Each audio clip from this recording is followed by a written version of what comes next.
Baik, untuk selanjutnya adalah acara yang kita tunggu bersama Bapak Ibu, acara inti yaitu webinar sesi 1 kiat-kiat komunikasi sebagai kunci sukses profesi medis dengan pendekatan antar budaya. Pada kesempatan yang berbahagia ini untuk sesi pertama, kita akan menyaksikan secara bergantian 3 pembicara yaitu Profesor Dedi Mulyana, Dr. Gigi Ahmad Syaifi, spesialis perio konsultan, dan Dr. Laila Monaganim yang telah hadir bersama kita semua. Untuk teknik pelaksanaan acara, sesi pertama adalah paparan materi dari 3 pembicara yang dilanjutkan dengan acara diskusi. Sebagai perkenalan untuk pembicara pertama, Profesor Dedi Mulyana akan saya bacakan CV singkat dari beliau. Profesor Dedi Mulyana lahir di Bandung 28 Januari 1958. Beliau adalah guru besar dan dekan Fakultas Ilmu Komunikasi Universitas Padjadjaran ke-9 periode tahun 2008-2012 dan 2012-2016. Profesor Dedi telah banyak menjadi pembicara seminar ilmiah baik tingkat nasional maupun internasional, serta publikasi Prof. Dedi sangat luar biasa. Indeks Google Scholar-nya per Mei 2021 adalah 38 dengan lebih dari 25.000 citasi.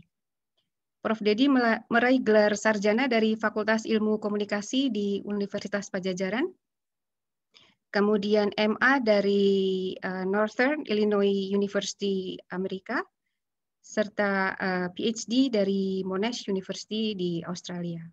Penghargaan yang pernah diterima Prof. Dedi adalah penghargaan dari pemerintah Australia, kemudian penghargaan kompetensi Public Relation dari ASEAN Public Relation Network, penghargaan tertinggi 4 bintang dari Asosiasi Pendidikan Ilmu Komunikasi Indonesia, serta anugerah Perhimpunan Hubungan Masyarakat atau Perhumas Indonesia. Baik, untuk Prof. Dedi, waktu penyampaian materi adalah 15 menit, dan mohon izin nanti pada 3 menit terakhir saya akan memberikan reminder waktu untuk Prof. Dedi. Untuk Bapak Ibu peserta dimohon untuk mematikan mikrofon atau dalam posisi mute selama Prof. Dedi menyampaikan materi. Bapak Ibu dipersilahkan apabila ada pertanyaan untuk langsung menuliskan di kolom chat dan nanti akan dibahas bersama secara panel pada saat diskusi. Selanjutnya kepada Prof. Dedi dipersilahkan. Selamat pagi Prof. Dedi. Ya, selamat pagi Dr. Gigi Rosa, terima kasih. Ya, dipersilahkan Dok. Ya, Prof. Monggo, ya. Baik, selamat pagi. Assalamualaikum warahmatullahi wabarakatuh. Ketua PDGI Sleman yang saya hormati juga Dr. Gigi Ahmad Syaifi, sejawat Dr. Laila Monaganim, dan para sesepuh tokoh PDGI dan yang lainnya yang tidak bisa saya sebutkan satu persatu. Saya mulai dengan beberapa cerita yang merupakan koleksi saya sebetulnya. Yang pertama dari penelitian saya dan sejawat di Vkom Unpad, ya. Seorang dokter gigi ketika akan mencabut gigi seorang pasiennya itu menolak. Kenapa? Karena dia punya kepercayaan bahwa kalau giginya itu dicabut, itu akan menyebabkan kebutaan. Jadi giginya itu tidak dicabut akhirnya. Yang pertama itu. Yang kedua, seorang spesialis ortodonti ya menghadapi pasien yang kemudian pingsan begitu. Nah, ketika pingsan itu sang spesialis meminta kepada asistennya untuk mengambil minuman teh. Tapi sang perawat ini karena tahu bahwa pasiennya ini seorang penganut Advent hari ke-7, dan pada hari itu hari Sabtu, kemudian mengatakan, nggak bisa Dok, karena dia seorang penganut Advent hari ke-7, jadi nggak bisa memberikan teh kepada yang bersangkutan. Dan dalam sebuah surat kabar di Pikiran Rakyat yang terbit di Bandung, ini surat kabar Jawa Barat sebetulnya, saya menemukan cerita yang menarik ya di sebuah rumah sakit. Jadi seorang kerabat pasien itu ketika dia melihat sang dokter menyentuh kerabatnya yang sedang terbaring, kemudian meringis sang pasien ini, sang kerabat mengatakan, "Hati-hati Mas, sang dokter ini agak kaget juga. Saya bukan Mas, saya dokter, panggil saya dokter. Dan itu kemudian muncul di surat kabar keberatan dari sang kerabat. Ya, saya penasaran menunggu apa reaksi dari sang dokter atau rumah sakit. Tapi akhirnya muncul surat pembaca yang lain sebagai jawaban. Ya, jawabannya pokoknya masalah sudah diselesaikan. Ya. Cerita terakhir ini dari Profesor Dr. Ali Bajiad. Ya, pada saat saya dan Ibu Mona bincang-bincang untuk YouTube, Profesor Ali Bajiad menyampaikan sebuah cerita yang menarik. Jadi seorang suami pasien, seorang pasiennya perempuan yang mengalami perdarahan dalam persalinan, ya itu ditanya oleh dokternya begitu, ini uterusnya harus diangkat, rahimnya itu harus diangkat, tapi kata yang digunakan adalah uterus gitu ya, demi keselamatan sang pasien, istrinya. Kemudian suaminya ini ya silahkan aja gitu. Dan ketika ternyata setelah pulang dari rumah sakit ya tidak mens lagi, sang suami ini kaget gitu ya, karena dia tidak menyangka bahwa yang dimaksud uterus itu adalah rahim yang bisa membuat istrinya itu tidak pernah hamil lagi begitu ya. Bapak dan Ibu sekalian, masih banyak sebetulnya cerita-cerita seperti ini di Indonesia yang memang menarik. Kadang-kadang itu absurd. Kenapa? Karena memang masyarakat kita terdiri dari berbagai suku, budaya, agama yang berlainan. Dan ketika mereka berkomunikasi dengan tenaga medis, dengan tenaga kesehatan umumnya, bahkan dengan para terapis gitu, pengobat alternatif lainnya, kadang-kadang terjadi miskomunikasi. Ya. Izinkan saya untuk mulai share screen saya.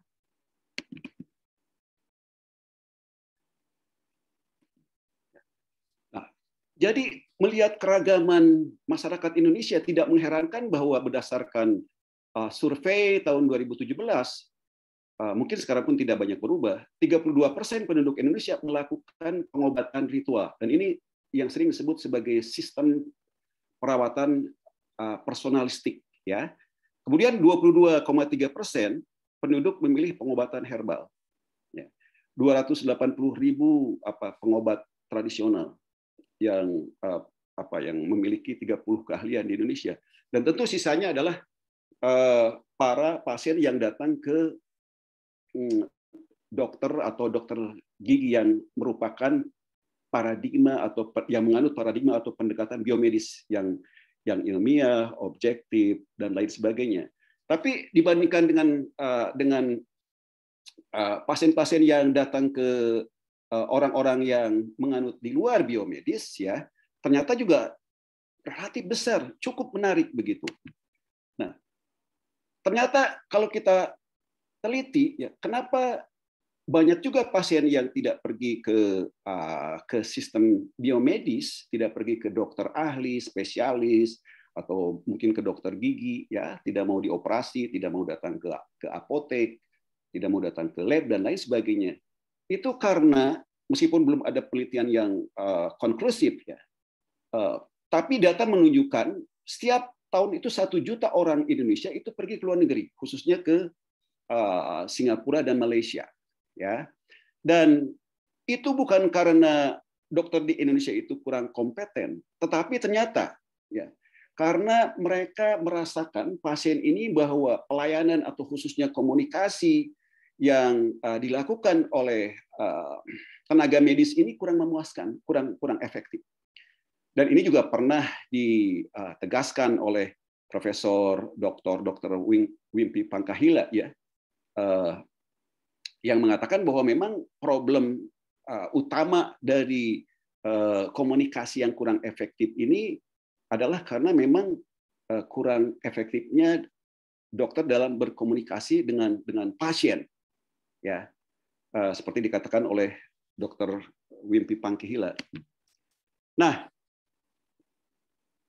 model yang sering atau yang lazim digunakan oleh tenaga medis, oleh dokter, mungkin juga dokter gigi, ya, atau bahkan perawat, itu adalah model paternalistik yang bersifat hubungan patron and client, di mana dokter mengendalikan aliran informasi kepada pasien dan memutuskan pengobatan. Ya.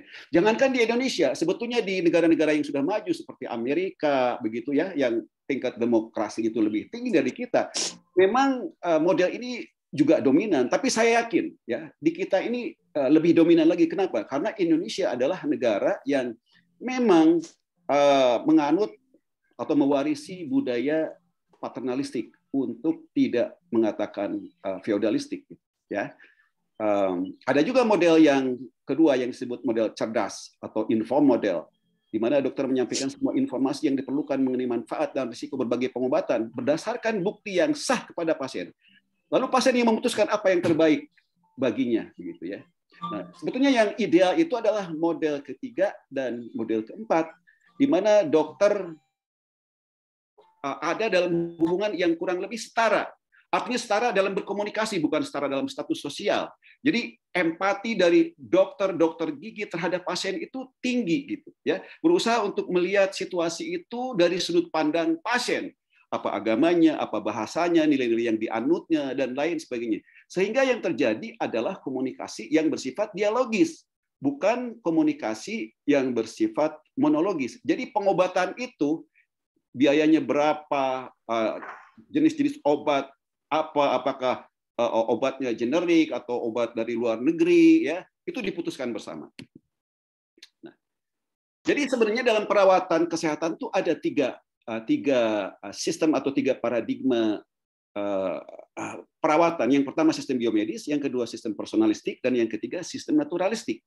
Ya, nah, kita harus membedakan dalam konteks ini antara penyakit, disease, dan keadaan sakit, gitu. Ya, sebagian dari tenaga medis, tenaga kesehatan, mungkin problem yang dialami oleh pasien itu sekadar disease.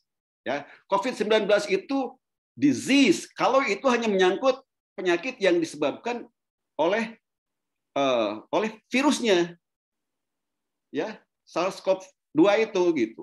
Tapi karena manusia itu punya pikiran, punya latar belakang, punya harapan, keinginan, cita-cita, ya, agama dan lain sebagainya, pasti responsnya itu berbeda. Ada yang optimis, ada yang pesimis, gitu ya. Maka sebetulnya mungkin konsep yang lebih tepat itu bukan sekadar disease, tapi illness. Yang dalam bahasa Indonesia tuh mungkin disebut sebagai keadaan sakit. Nah, sistem biomedis itu terlalu menitik beratkan pada disease, bukan pada illness. Ya. Nah, ini dia pendekatan biomedis yang ilmiah, ya, yang diajarkan di universitas, yang dianut oleh para dokter umumnya. Jadi penyakit dianggap sebagai nyata dan diatur oleh hukum yang universal. Manusia dianggap pasif dan dikontrol oleh lingkungan. Perilaku manusia atau penyakitnya atau disease itu dapat diramalkan, hubungan sebab akibat. Lalu kita kemudian ya memang mengatur, makan harus begini, obatnya harus begini, takarannya begini. Seolah ada hubungan yang pasti antara sebab dan akibat itu. Sampai derajat tertentu kita bisa memahami, ya. Kemudian penelitiannya itu dianggap bebas nilai. Pilihan moral peneliti tidak boleh mencampuri proses penelitian.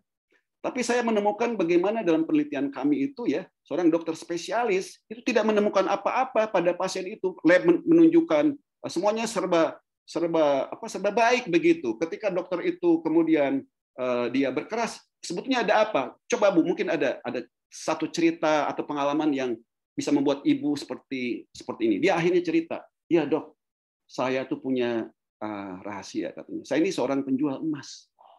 Tapi setiap saya menjual emas, saya tuh selalu mengurangi timbangannya. Itu Bu yang bisa membuat ibu itu sakit." Ya, kita sering menyebutnya mungkin sakit psikosomatik gitu ya. Memang kalau diperiksa di laboratorium nggak akan ketemu, karena ini berkaitan dengan sesuatu yang memang yang beyond, ya, yang intangible gitu. Yang mungkin di Barat itu sekarang pun sudah mulai, ya, memperhatikan spiritualitas, emosi dan lain sebagainya. Tapi kalau kita menganut semata-mata pendekatan biomedis, nggak akan ketemu jadinya. Nah, jadi ini sebuah pendekatan alternatif, ya, teori konstruksi sosial yang sekarang ini mulai mulai juga memang diperhitungkan gitu. Jadi perspektif konstruksi sosial ini mengasumsikan bahwa pengetahuan tentang sehat, sakit, ya, keadaan sakit dan pengobatan itu ditafsirkan dan dinegosiasikan.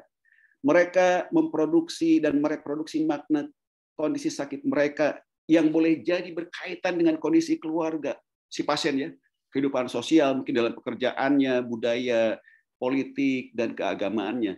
Jadi jangan heran kalau ada nama-nama penyakit yang ada dalam satu budaya, satu negara, tapi tidak ada dalam budaya yang lain.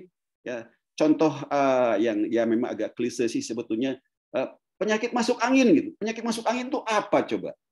Ya, dalam literatur biomedis, mungkin kita mengenalnya sebagai ya influenza atau flu atau apa bahasa Inggrisnya? The wind entering the body atau apa? Ya. Dan ada penyakit-penyakit yang lain. Dan nama-nama penyakit tidak bisa diterjemahkan dari satu bahasa ke dalam bahasa yang lain gitu ya. Nah, ini contoh pendekatan personalistik ya. Ada yang masuk akal, ada yang tidak masuk akal. Kita yakin, saya termasuk yang yakin bahwa doa itu ya tulus ikhlas kepada Tuhan pasti akan menyembuhkan ya. Bukan pasti, kemungkinan besar akan menyembuhkan tergantung kepada keikhlasan dan lain sebagainya ya. Nah, ini adalah pengobatan Ningsih Tinampi di Pasuruan ya. Mungkin dulu ada siapa Ponari, sekarang Ningsih Tinampi. Tapi jumlah pasien itu jauh lebih banyak. Karena beberapa tahun ke depan ini konon sudah puluhan ribu katanya antri, bukannya dari dalam negeri tapi juga dari luar negeri gitu ya. Kita suka tidak suka, masuk akal tidak masuk akal, toh faktanya adalah banyak pasien yang datang ke sana. Memang ada yang sembuh juga ya. Ya kita bisa mengatakannya itu sebagai efek mungkin efek placebo saja. Tapi bahkan dokter pun mengatakan bahwa efek placebo itu juga ternyata bersifat ilmiah juga. Nah, ini sebenarnya materi yang mungkin membutuhkan diskusi lebih jauh ya. Nah, jadi keadaan sakit manusia yang punya pikiran itu beda dengan penyakit dalam artian tadi ya, fisik. Nah, penyakit dalam artian fisik itu mungkin idealnya hanya diderita oleh hewan. Nah, jadi bagi hewan itu penyakit hanya keadaan fisik tertentu ya, yang langsung mengganggu fungsi normal kehidupannya. Tapi bagi manusia keadaan sakit itu bukan hanya kondisi fisik, tetapi kondisi simbolik, ya, bahkan tanpa memperhitungkan perbedaan budaya, begitu. Ya. Jadi tidak ada hewan yang berbicara tentang dirinya yang sakit, menekan gejalanya karena ia takut akan diagnosis dan lain sebagainya. Ya, seorang dosen yang mungkin malas atau dia belum siap untuk mengajar, dia bisa mengatakan saya lagi sakit, ya di rumah gitu. Saya tidak bisa datang ke kampus. Mungkin ini di luar era pandemi ya. Saya tidak bisa datang ke kampus. Sebetulnya mungkin sakitnya biasa aja gitu ya. Tapi dia mendramatisasikan sakitnya itu karena dia tidak mau mengajar. Tapi kalau pada hari itu ya ada THR yang harus diambil di kampus dan kalau misalnya tidak diambil hari itu hangus, mungkin dia akan datang gitu. Akan menganggap bahwa penyakitnya itu ringan saja. Ini bedanya definisi penyakit oleh manusia dirasakan oleh hewan ya. Nah, ini beberapa contoh aja, contoh penyakit yang bukan sekadar penyakit, tapi sebenarnya bersifat simbolik. Jadi ini dikonstruksi secara sosial. Namanya pun kan misalnya ada masuk angin, panas dalam, ya, kusta. Saya pernah membimbing seorang mahasiswa S2 ya, yang menemukan ternyata para pasien di Rumah Sakit Sitanala di Tangerang itu menganggap bahwa penyakit mereka itu merupakan kutukan gitu, kutukan atas dosa yang dilakukan oleh nenek moyang mereka, oleh orang tua mereka, atau oleh mereka sendiri. Termasuk mungkin mereka yang rasa berbuat durhaka terhadap orang tua ya. Dan sebagian dari mereka itu bahkan ditinggalkan ya oleh keluarga mereka. Ya, ada beberapa contoh lainnya tapi waktunya tidak cukup ya. Mungkin ada penyakit-penyakit yang ya dianggap sebagai penyakit orang elit gitu ya, penyakit jantung, kanker dan lain sebagainya. Tapi ada penyakit-penyakit yang mungkin dianggap sebagai penyakit kelas bawah ya. Misalnya eksim, mungkin demam berdarah dan lain sebagainya. Secara nominal ya penyakit ya penyakit saja gitu sebenarnya ya. Dilihat dari nama-nama ya ini lebih kompleks lagi ya. Misalnya yang namanya gangguan ginjal di Vietnam itu sebenarnya menurut mereka itu adalah libido seksual yang menurun. Dan penyakit jantung di Iran jangan diartikan saya sedang sakit jantung, bukan sakit jantung beneran. tapi sekadar kelelahan fisik dan mental, ya. Dan saya kira tidak kurang menariknya adalah COVID-19, karena COVID-19 diasosiasikan sebagai penyakit, mohon maaf, yang mengandung aib. Seolah-olah, wah, ini ada stigma, makanya dijauhi, ya. Makanya terjadi perebutan jenazah karena nggak mau keluarga itu, ya, meskipun benar-benar COVID, anggota keluarganya dimakamkan, ya, di-COVID-kan, ya, di pemakaman COVID, tidak mau gitu. Karena itulah terjadi perebutan-perebutan. Ada jenazah yang diambil, direbut dari rumah sakit, ada yang direbut dari ambulans di tengah jalan, ada bahkan yang diambil ketika dimasukkan ke liang lahat. Dan ini terjadi terutama di Indonesia yang memang menganut budaya ya seperti ini, budaya konteks tinggi gitu, ya, yang banyak yang tersirat nilai-nilai di dalamnya. Nah, budaya itu begitu luas gitu ya. Cuma sering masyarakat Indonesia menganggap budaya itu sebagai sesuatu yang tangible, yang bisa diraba dan dilihat. Makanya yang ditekankan itu hal-hal yang bisa diraba dan dilihat, kerajinan tangan, desain gitu, kuliner, ya mungkin busana dan lain sebagainya. Tapi yang lebih penting itu sebenarnya aspek-aspek budaya yang kalau diibaratkan budaya ini sebagai sebuah gunung es, itu yang di bawah gelombang, ya. Ada kepribadian, ada nilai-nilai asumsi, ada persepsi dan lain sebagainya. Semua ini berpengaruh, ya. Bagaimana kita berbusana saat menerima pasien, apakah kita pakai blazer putih, apakah kita mengenakan ada stetoskop di leher kita, ya, apakah cuma pakai batik, semua itu akan dipersepsikan oleh pasien. Bahkan ukuran ruang di mana kita memeriksa pasien, apakah warnanya putih atau tidak, ya, ada musik atau tidak, bagaimana kursinya, apakah ada meja yang membatasi kita dan pasien dan tidak, itu semua berpengaruh terhadap persepsi pasien terhadap situasi yang ada. Ya, mohon maaf 1 menit lagi. Oke. Nah, saya kira ini modelnya, ya. Nah, ini sentuhan saja ternyata berpengaruh gitu, ya. Menurut penelitian, tenaga medis itu yang cenderung menyentuh pasiennya, maka itu membuat pasien itu lebih cepat pulih. Ceteris paribus, dengan asumsi bahwa faktor-faktor lain dianggap sama, penyakitnya sama gitu ya, tapi karena ada dokter yang lebih sering menyentuh dengan tulus, artinya bukan sentuhan-sentuhan yang lain, ya. Ternyata ini bisa membuat pasien ini lebih cepat sembuh, ya. Meja menarik ini, karena kalau ada meja yang membatasi tenaga medis dan pasien, 55% pasien itu cenderung stres, ya. Tapi begitu begitu meja itu ditiadakan, ya, maka yang stres itu cuma 10%. Ini berdasarkan penelitian ilmiah gitu, ya. Dan tentu masih banyak aspek-aspek lainnya, aspek keagamaan, ya.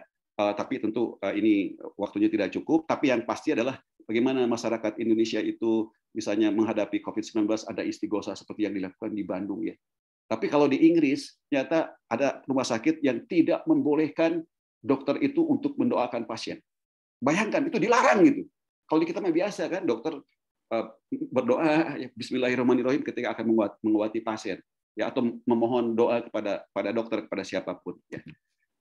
Ini dia, ini tips menjadi dokter gigi yang efektif. Ini sebenarnya tip umum saja, ya, tapi yang penting itu sebenarnya apa langkah-langkah yang bisa kita lakukan. Apakah nanti mungkin ada lokakarya, ada seperti yang tadi disampaikan, ya. Yang pasti ini adalah tip-tip yang sederhana saja, ya. Minat berkomunikasi dengan orang lain, kenali kepercayaan dan nilai budaya mereka, pahami bahasa verbal non-verbal mereka, empati terhadap orang lain, melihat sesuatu dari perspektif mereka, dan tunda penilaian kita atas perilaku orang lain, pasien kita, ya. Hindari stereotip atas orang lain gitu, ya. Dan miliki persepsi yang akurat dan dengan mendengarkan orang lain secara lebih saksama dan lebih hati-hati. Terima kasih. Ya, Assalamualaikum warahmatullahi wabarakatuh. Waalaikumsalam warahmatullahi wabarakatuh. Terima kasih sekali Prof. Dedi Mulyana atas paparan yang telah diberikan.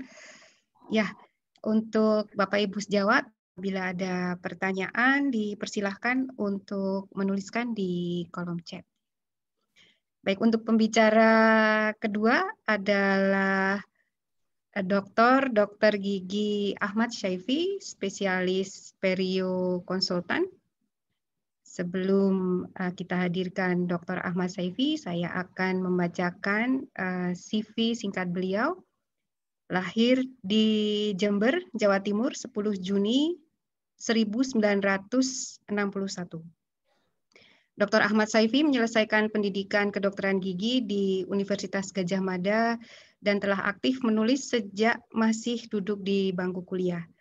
Perjalanan kewartawanan beliau dimulai sebagai reporter Minggu Pagi, kemudian wartawan dan redaktur Koran Kedaulatan Rakyat, Kepala Biro Harian Berita Buana, Kepala Biro Harian Republika, dan terakhir menjadi pemimpin redaksi tabloid Adil. Selain itu, berbagai publikasi dan buku telah ditulis oleh Dr. Gigi Ahmad Syaifi sepanjang karirnya sebagai dosen di Universitas Gadjah Mada. Dr. Ahmad Syaifi memiliki pengalaman panjang dalam leadership. Beliau pernah menjabat sebagai Direktur Rumah Sakit Gigi Mulut Prof. Sudomo, Universitas Gadjah Mada, Wakil Ketua PMI, saat ini menjabat sebagai Dekan Fakultas Kedokteran Gigi UGM. Baik, kepada Dr. Ahmad Syaifi, dipersilahkan Dr. Ahmad Syaifi selaku Ketua PDGI Cabang Sleman. Ya. Terima kasih Dr. Rosa, sahabat saya Dr. Rosa. Terima kasih Prof. Dedi sudah membuka dengan luar biasa tadi. Saya ini senang, jadi bahagia diapit oleh dua pendekar komunikasi. Jadi yang pertama Prof. Dedi yang sudah kita kenal luar biasa tadi itu, ya, beliau dekan 2 kali di Komunikasi Unpad, dan setelah saya nanti ada sahabat kita, Dr. Laila Monangganim. Ya, beliau itu adalah Sekretaris Ikatan Sarjana Komunikasi Indonesia. Enak kan saya di tengah-tengah nih. Jadi baik, sebelumnya ada kelewatan tadi sebagai Ketua PDGI, saya ingin mengapresiasi PT Cobra Dental yang sudah memfasilitasi Zoom kita, ya, dan juga para rekanan yang sudah memberikan banyak sekali door prize. Nanti mungkin Pak Edwin yang akan menjelaskan, ada 32 lebih ya, atau mungkin lebih ya, door prize yang akan disampaikan. Izinkan saya share screen, Bapak sekalian. Waktunya pendek ini Bu Rosa. Nanti saya diingatkan ya kalau host disable participant screen sharing. Lah gimana? Kok belum bisa? Sebentar. Nggak bisa share screen ya. Sebentar. Ada tulisan host disable participant screen sharing. Gimana itu, Dokter Panitia? Jadi atau dibantu dari Dr. Seno, ya, silakan. Coba sebentar ya. Terima kasih Dr. Rahnanto Seno, terima kasih ada Bapak Ibu sekalian tadi dari BKKBN, Pak Abidin dan segala macam, ya, yang sudah bergabung. Dr. Suryono, kita harap diskusinya nanti menjadi kayang. Belum bisa host disable participant screen sharing tulisannya, jadi mohon dibantu panitia. Sudah tampil, Dokter. Mohon maaf, Dok, sudah tampil di halaman. Okay. Ya, sudah, Dok. Ya, slide, Mas. Ini susah jadi slide ya. Terus, Mas Eno, atau saya yang anu? Oleh operator, Dokter. Oleh Dokter, silakan, Mas Udin. Ya, sudah, Dokter. Jadi, Bapak sekalian, saya ingin menjelaskan posisi saya. Ini tema besarnya adalah komunikasi, dan saya tentu Dokter Gigi ya, seperti Pak Hananto, seperti teman sejawat sekalian yang tentu tidak mendalami secara akademik di bidang komunikasi, tapi sedikit-sedikit saya punya pengalaman karena pernah jadi wartawan dan segala macam.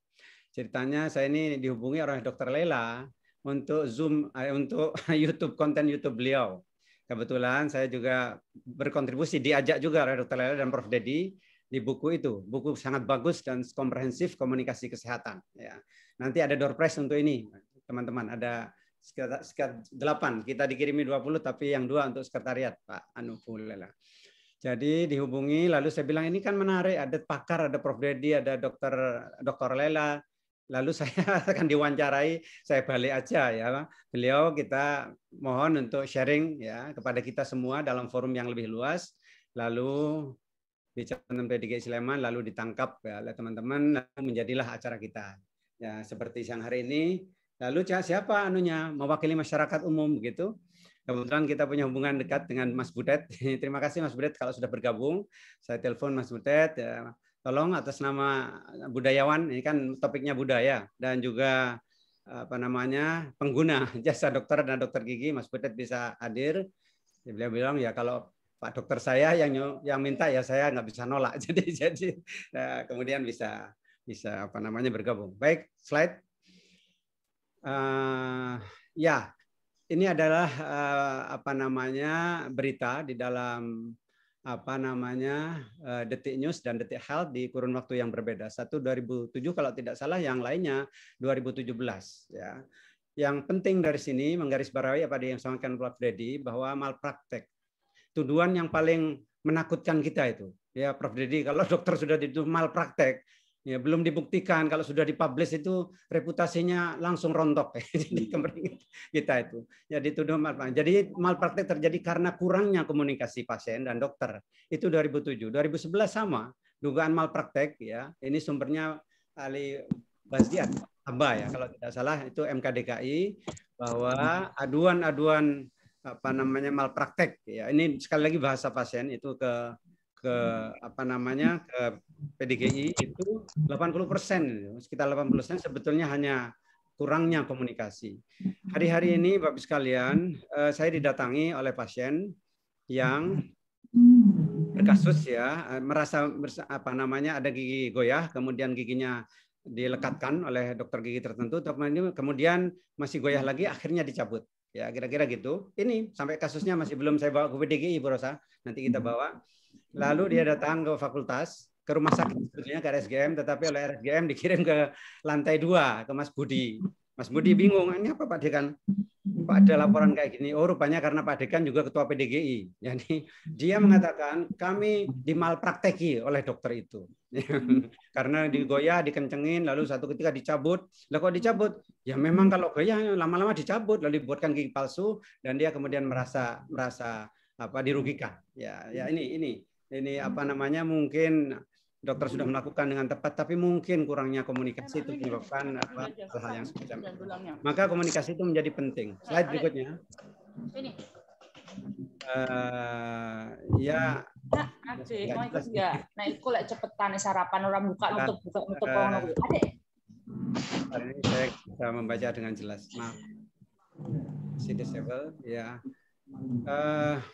Bisa dibuka di laptop satu. Ya. Jadi saya nggak bisa membaca ini Bapak sekalian, jadi agak kabur. Jadi intinya adalah bahwa komunikasi itu menjadi hal yang penting. Di dalam tulisan saya di buku Prof. Dedi dan Dr. Lela itu mengatakan komunikasi adalah kunci sukses ya dokter gigi, dan itulah judul yang saya sampaikan.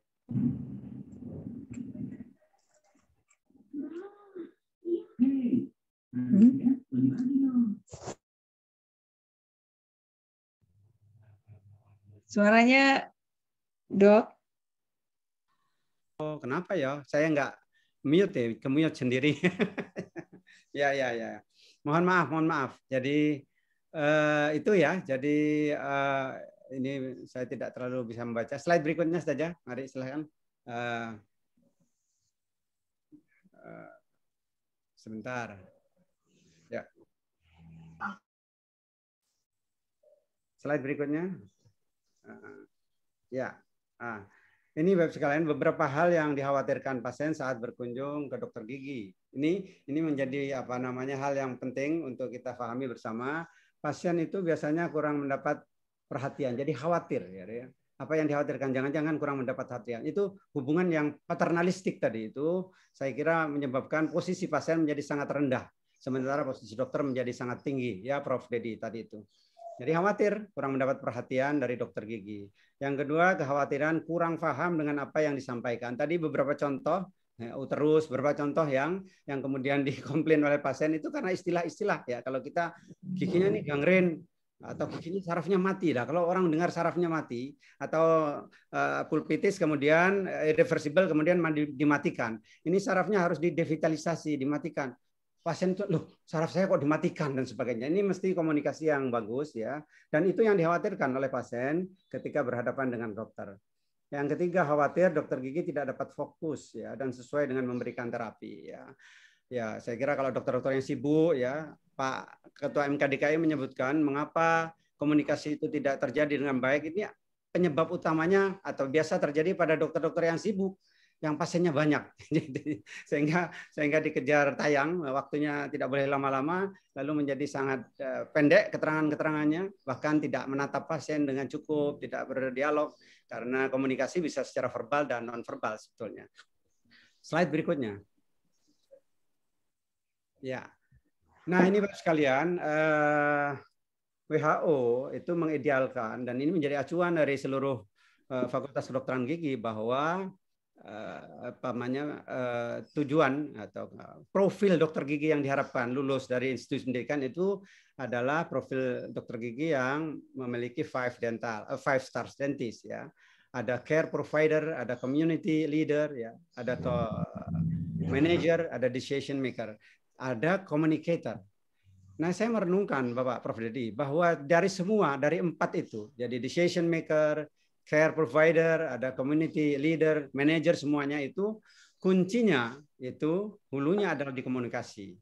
Nggak mungkin kita bisa menjadi community leader, menjadi manager, ya membangun relasi itu tanpa kemampuan berkomunikasi. Oleh karena itu saya katakan terampil berkomunikasi itu adalah kunci sukses bagi dokter gigi. Prof. Dedi tadi menyebut dari siapa? Pangkahila atau siapa ya? Itu ada 2. Di samping kompetensi, yang kompetensi klinis ya di bidangnya, yang kedua itu adalah kompetensi dalam berkomunikasi. Itu harus ada dan sayangnya Prof. Dedi kita ini mungkin sekarang sudah ya beberapa. Nah, kita ini angkatan lama tidak dibekali ini. Prof. Dedi dan Dr. Nonda. Jadi kalau di fakultas, kalau kita review kurikulum, menyusun renstra dan sebagainya itu datang stakeholder dari rumah sakit dari mana-mana, biasanya 2 hal itu yang disebutkan. Kurangnya kemampuan untuk di bidang manajemen. Ya, itu yang kurang, yang lack di situ. Yang kedua, kemampuan berkomunikasi. Keterampilan berkomunikasi itu memang kurang dibekali di fakultas. Dan saya kira ini ke belakang sekarang sudah mulai diberikan muatan-muatan yang terkait dengan hal itu. Slide berikutnya. Ada banyak slide, tolong operator. Ya, slide. Ini enggak tahu kalau di tempat Bapak Ibu jelas enggak ini. Oh ya, kenapa komunikasi? Saya kira sudah disebutkan komunikasi yang dilakukan secara verbal dan nonverbal itu menghasilkan pemahaman pasien terhadap keadaan kesehatannya sehingga dapat bersama-sama dokter mencari alternatif dan mengatasi permasalahannya. Ini saya rujuk dari KKI, Bapak Ibu sekalian. Dari Prof. Arma dulu KKI ya. Jadi yang slide berikutnya, manfaat komunikasi efektif menurut KKI, pertama meningkatkan kepercayaan pasien kepada dokter gigi yang merupakan dasar hubungan. Ya, kalau dokternya hanya dingin, ya tidak ada empati, ya tidak ada komunikasi yang patient center, ya komunikasinya pada illness center atau bukan pada dokter center itu hanya satu pihak saja, ya otoritas tunggal itu ada pada dokter, itu saya kira kurang nyaman apalagi dalam situasi atau suasana keterbukaan sekarang ini. Ya, kadang-kadang dokter pasien datang sudah punya informasi, Prof. Dedi. Jadi karena sudah menentukan diagnosisnya sendiri. Dok, saya ini gangren, saya ini begini. Nah, ya, yang diimplan itu juga itu, saya kok begini. Jadi dia sudah tahu. Jadi nggak bisa dokter kalau tidak membekali pengetahuan yang cukup dan kemampuan mendeliver pengetahuannya itu kepada pasien. 2 hal yang menjadi sangat esensial. Yang kedua, meningkatkan keberhasilan diagnosis, ya. Tentu ya, karena dalam diagnosis ada anamnesis, ya, ada pemeriksaan subjektif, yang kemudian chief complaint-nya keluhan utamanya apa, ya, kemudian riwayat penyakit giginya apa, penyakit ini harus kemampuan berkomunikasi. Nah, pengalaman di koas Prof. Dedi dan Bapak sekalian itu pertanyaan itu menentukan jawaban. Jadi kadang-kadang pertanyaannya tidak ditanyakan chief complaint, keluhan utama. Apa yang dikeluhkan? Ya, ditanyakan Bapak ingin apa? Jadi Bapak apa? Jadi pasien ditanyakan menentukan treatmentnya lalu. Nah, ini yang selalu kita luruskan. Ya, sesuai judulnya adalah chief complaint atau main complaint. Jadi formatnya pertanyaan bukan Bapak mau apa ya, begitu tidak, tapi keluhannya apa. Kan kira-kira seperti itu. Dan yang berikutnya meningkatkan kepuasan pasien dalam menerima pelayanan medis dari dokter tentu, ya, karena engagement dokter dengan pasien, ya. itu adalah kemampuan berkomunikasi. Dokter, saya punya pengalaman, punya senior ya, yang prakteknya sudah almarhum di batas kota di Jogja. Itu yang hafal nama-nama pasien, Prof. Dedi. Jadi luar biasa, saya meniru ini nggak hafal-hafal. Jadi untung sekarang ada filenya. Jadi begitu pasien datang disapa namanya, itu rasanya bangga sekali. Jadi karena saya pernah mendengarkan prakteknya, Dr. Handogo, itu lincah, sering guyon dan pasien langsung disebut namanya. Jadi langsung dekat hubungannya ya dengan pasien. Saya kira ini. Yang terakhir meningkatkan kepercayaan diri dalam dan ketegaran pada pasien. Fase terminal itu untuk dokter-dokter yang bedah mulut, yang ada kanker, ada yang terminal. Ini kemampuan mengkomunikasikan ya atau berkomunikasi dengan pasien itu akan membangun kebahagiaan atau paling tidak optimisme pada pasien ini menjadi penting pada fase-fase terminal. Slide berikutnya, Mas. Mohon izin Dokter Sevi, ternyata ini banyak yang merasa tampilannya kurang jelas. Jadi mungkin dari dokter boleh share screen langsung saja dokter, mohon maaf. Bentar, tadi nggak bisa share, Mas. Ya, sekarang sampun dok, sampun di assign. Oke. Mohon maaf dokter. Ya. Oke, bisa sekarang. Ya, sebentar. Ya. Sebentar.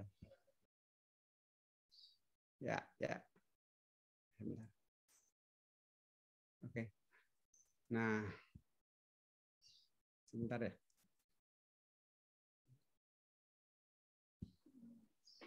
Ya, jadi ini salah satu kendala komunikasi kita, Prof. Dedi ya. Jadi, oke. Ya, oke ya. Jadi saya teruskan sampai di sini. Tadi sekarang sudah lebih jelas ya, Mas Seno ya, Mas Seno.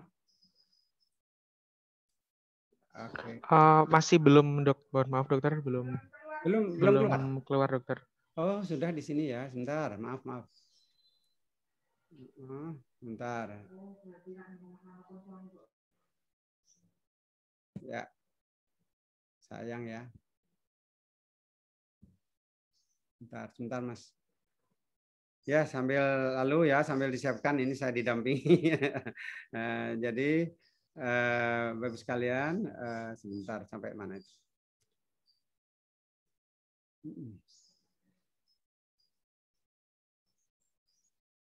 Bisa? Nggak bisa ya? Sebentar.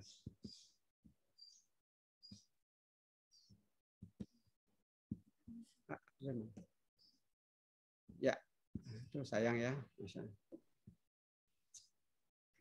Ya.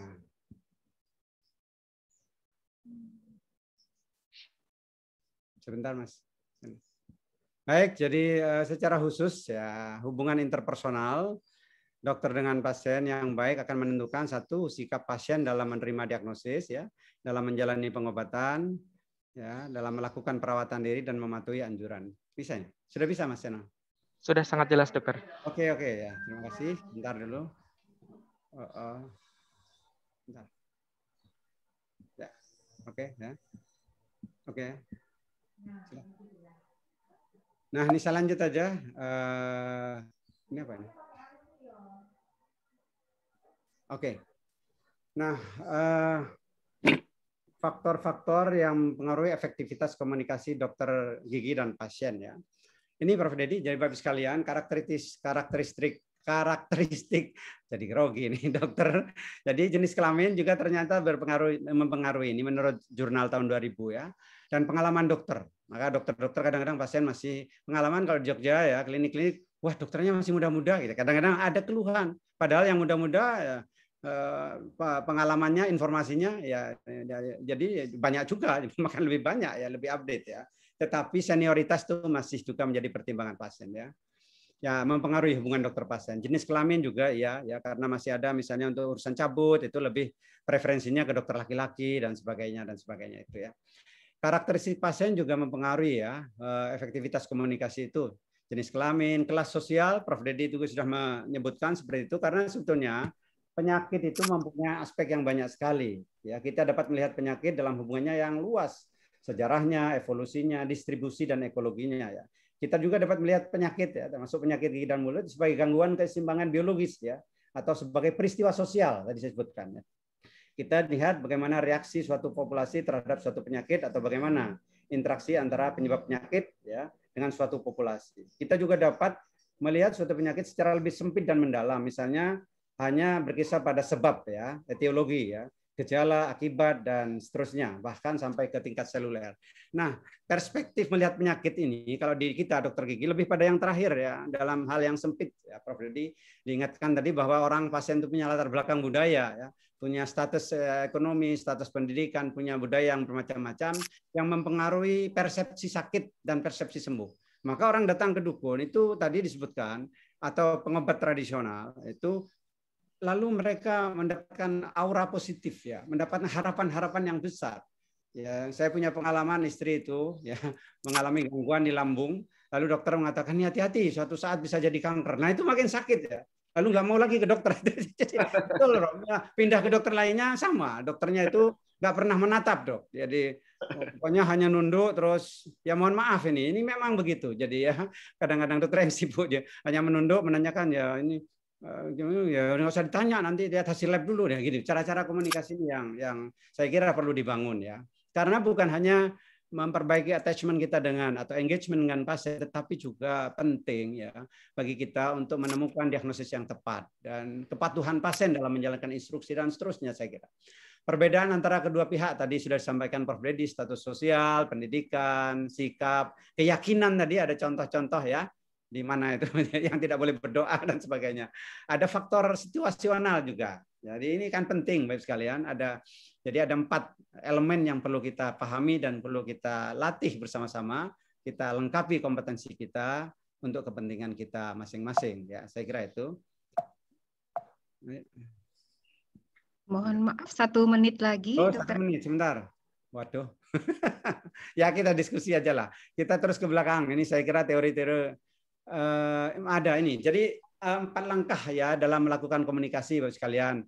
Ini baik komunikasi secara langsung melalui teledentistry juga ya. Tetap harus sampaikan salam, ajak bicara pasien dengan baik, dengan bahasa yang sesuai dengan pasien, jangan bahasa-bahasa medis murni ya. Dilakukan penjelasan ya kepada pasien ya. Kemudian diingatkan pasiennya ya. Dan berikutnya saji ya. Nah ini saya kira lewat karena ini kita akan masuk ke teledentistry yang mulai dikembangkan. Jadi Bapak sekalian, sekarang mulai dikembangkan, sudah lama sebenarnya teledentistry. Saya melihat ini memang arah ke depan seperti itu. Nah, ya. Apalagi Pak Menteri kita atau Presiden kita ini masuk dalam era digitalisasi dan segala macam. Tetapi di bidang kedokteran gigi, saya ingin menyampaikan bahwa ada beberapa kendala Prof. Dedi. Agak berbeda dengan telemedicine. Telemedicine itu lebih banyak pada diagnosis ya, komunikasi. Tetapi kalau teledentistry itu pemilihan objektifnya menjadi penting juga. Jadi harus meraba, harus melakukan palpasi, harus perkusi diketuk-ketuk, harus melihat secara langsung. Meskipun kadang-kadang kita sampaikan coba difoto lewat WA atau tapi mengalami keterbatasan dibanding telemedicine, teledentistry ini. Saya itu ini. Nah. Ya. Ini hal-hal yang perlu diperhatikan saat teledentistry, Bapak sekalian. Jadi pengaturan dan cara berbicara tadi itu, lihat latar belakangnya, ya, terapkan saji itu, sapa, ya, kemudian membagikan informasi, ya, memperhatikan pasien melalui kamera, jadi menatap kamera kita nih, kemudian memberikan empati pada pasien, ya, kita memberikan perhatian pada pasien, menempatkan bagaimana kalau kita dalam posisi pasien, ini yang jarang ya. Karena mengatakan, Pak, ya udah pasien, urusan pasien, kita ini dokter. Jadi tempatkan bagaimana kalau kita berada di posisi pasien, mendapatkan kata-kata, ya bahkan vonis, ya diagnosis dan treatment seperti itu enak tidak, ya. Jangan-jangan pasiennya malah tambah sakit, ya. Mengajukan pertanyaan secara terbuka pada pasien, ya, dan memastikan umpan balik, beri kesempatan pasien. Ini komunikasi yang egalitarian, ya tadi dia sebut, ya, tidak asimetris banget. Tidak paternalistik banget. Saya kira ke depan seperti itu. Slide berikutnya, sebentar Dr. Rosa. Jadi ini beberapa keuntungan, kerugian penggunaan teledentistry ya, mengatasi hambatan geografi, betul ya, karena kita terhubung secara sangat luas sekarang seperti sekarang ini. Jadi mengurangi biaya layanan kesehatan, saya kira, meningkatkan komunikasi antar profesional di bidang kedokteran gigi seperti kita sekarang ya, meningkatkan akses perawatan kesehatan gigi dan mulut, pemerataan pelayanan kesehatan dan mulut antar masyarakat pedesaan dan perkotaan. Ya, ini kan internet masuk desa kan sekarang difasilitasi oleh pemerintah. Di bidang pendidikan memudahkan interaksi dosen. Meskipun capek juga karena jam-jamnya menjadi tidak teratur ya Bu Rosa. Sabtu Minggu tengah malam juga diskusi. Di UGM sudah mulai ada keluhan nih Prof. Dedi, gimana nih kayak gini kok melebihi kita ketemu luring ya. Daring ini makin sakit ya. Terakhir banyak guru besar, dosen-dosen kita banyak meninggal nih. Ya, kerugiannya itu kurangnya akurasi dalam diagnosis, sekali lagi dalam hal teledentristik. Karena tidak bisa mengandalkan anamnesis saja, tetapi perlu pemeriksaan-pemeriksaan objektif untuk menegakkan diagnosa yang tepat. Ada biaya fasilitasi atau peralatan komunikasi, kemungkinan terjadi penyadapan data medis, ya, adaptasi untuk menggunakan sistem adaptasi, perlu penyesuaian, ya. Kurangnya infrastruktur di daerah pedesaan dan keterbatasan komunikasi non-verbal yang tidak kalah pentingnya, ya, Prof. Dedi, komunikasi non-verbal. Nah, sedikit kesimpulan, Bapak sekalian, komunikasi efektif dokter pasien akan berdampak positif bagi kedua belah pihak. Ya, keterampilan berkomunikasi itu penting untuk peran 5 star dokter gigi itu, bukan startnya 5 star, tidak ada T-nya, jadi 5 star dokter gigi, ya. Jadi tadi ada community leader, macam-macam manajer itu kalau tidak punya keterampilan berkomunikasi, nonsens bisa jadi jalan. Membangun relasi, networking itu ujungnya adalah, hulunya adalah apa namanya, kemampuan berkomunikasi, ya. Lalu keterampilan berkomunikasi merupakan kunci sukses pada akhirnya bagi dokter gigi, bukan hanya sebagai klinisi, tetapi sebagai manajer, sebagai macam-macam lah, ya, dalam hubungannya di kantor, di posisinya masing-masing, dan membina hubungan dengan relasi kita. Saya kira itu, Dr. Rosa. Mohon maaf atas slide berikutnya terakhir. Jadi ini hal terpenting dalam komunikasi adalah berusaha menangkap apa yang tidak terucap. Itulah pentingnya komunikasi nonverbal, kita menguasai itu, dan pentingnya empati, sehingga kadang-kadang pasien itu diam, tetapi kita sudah bisa melihat. Jadi yang terpenting menurut saya, mungkin dikoreksi Prof. Dedi, itu berusaha menangkap apa yang tidak terucap. Saya kira itu, terima kasih. Mohon maaf atas beberapa gangguan teknis. Assalamualaikum warahmatullahi wabarakatuh. Waalaikumsalam. Warahmatullahi wabarakatuh. Terima kasih kepada Dr. Ahmad Saifi yang telah menyampaikan presentasi kedua. Untuk Bapak Ibu yang akan mengajukan pertanyaan dapat menulis di kolom chat. Baik, selanjutnya kita sambut pembicara ketiga. Pembicara ketiga adalah Dr. Laila Mona Ghanim, SPD MSI. Beliau adalah lulusan Doktor Ilmu Komunikasi dari Universitas Indonesia, kemudian menyelesaikan program Magister Komunikasi dan Magister Antropologi juga di Universitas Indonesia. Berpengalaman selama 6 tahun sebagai komisioner di Konsil Kedokteran Indonesia periode 2014-2020 dalam pembuatan regulasi kedokteran dan pembinaan dokter serta dokter gigi di Indonesia. Saat ini beliau menjabat sebagai Wakil Ketua Umum Ikatan Sarjana Komunikasi Indonesia. Sebagai akademisi dan praktisi komunikasi, Ibu Mona mengajar di beberapa universitas baik di dalam negeri maupun di luar negeri. Dan selama 20 tahun, Ibu Mona menjadi pembicara pada lebih dari 2.000 kegiatan publik, training, seminar, dan konferensi di bidang komunikasi pengembangan pribadi. Ibu Mona ini merupakan salah satu pengajar di John Robert Power, Bapak Ibu. Beliau juga aktif di kajian sosial dan komunikasi kedokteran. Beberapa publikasi buku komunikasi telah beliau tulis, diantaranya komunikasi kedokteran, konteks teoritis dan praktis. Selanjutnya kepada Ibu Dr. Laila Mona Ghanim, MSI, dipersilahkan untuk menyampaikan paparan materi komunikasi kedokteran, konteks teoritis dan praktis. Ya. Terima kasih Dr. Rosa. Assalamualaikum warahmatullahi wabarakatuh. Waalaikumsalam. Ketua Umum PDGI Dr. Seno, Dr. Gigi Seno, terima kasih banyak berkenan hadir. Kemudian Ketua PDGI periode sebelumnya, Ketua Umum PDGI periode sebelumnya, mudah-mudahan hadir juga ini ya, Dr. Fariha Hanum, Dr. Syaifi, Ketua PDGI Sleman, Dekan FKG UGM, penulis buku bersama kita dengan Prof. Dedi, kemudian Prof. Dedi, guru saya, sahabat, dan juga yang mengajak bersama-sama menulis buku. Para penulis, kontributor yang hadir pada hari ini, teman-teman Komisioner Konsil Kedokteran Indonesia di periode 2014-2020, Prof. Arma, Prof. Dr. Laksmi, dan lain sebagainya. Para dekan, para guru besar, para dosen di FKG UGM dan universitas lain, para peserta acara ini, dan seluruh yang hadir pada hari ini. Terima kasih sekali. Hari ini saya akan membahas satu isu yang ringan sekali, yaitu komunikasi. Tetapi ini kerap kali jadi isu menarik yang mungkin bisa kita lihat sama-sama. Ini just icip snack aja untuk pagi hari ini. Bapak Ibu sekalian, ada karena judulnya pakai kiat, jadi saya langsung aja straight to the point kiat. Kiat pertama adalah tidak hanya biomedis loh untuk dokter gigi, tetapi juga memahami komunikasi. Kalau kita lihat dari panduannya, ini komunikasi juga merupakan panduan yang penting. Kemudian kalau kita melihat di Syarat Kompetensi Dokter Gigi Indonesia, itu komunikasi juga ada. Beberapa catatan. Saya suka dengan pandangan dari Balint yang mengatakan dokter adalah obat. Alat pengobatan yang paling kuat adalah diri dokter itu sendiri. Tantangan dokter tantangan dokter gigi adalah membutuhkan keterampilan komunikasi. Ini research dari beliau ini. Ada sejumlah catatan yang menurut saya menarik sekali. Saya tarik beberapa hal saja. Kalau ke dokter gigi itu sehat dan sakit juga ke dokter gigi. Tapi kenapa banyak orang takut? 45% orang India tidak berkunjung ke dokter gigi lebih dari 2 tahun. Alasannya karena kurang pengetahuan masalah kesehatan gigi. Saya pinpoint urusannya komunikasi. Di Iran 58% orang yang diteliti nggak ke dokter gigi karena kurang paham dan lain sebagainya. Kita lihat dari perawatan orto. Makin tinggi orang tertarik untuk perawatan orto. Masalahnya dokter gigi sering tidak memenuhi semua harapan dan lain sebagainya, dan keraguan pasien. Dan ini perlu untuk membangun komunikasi yang efektif.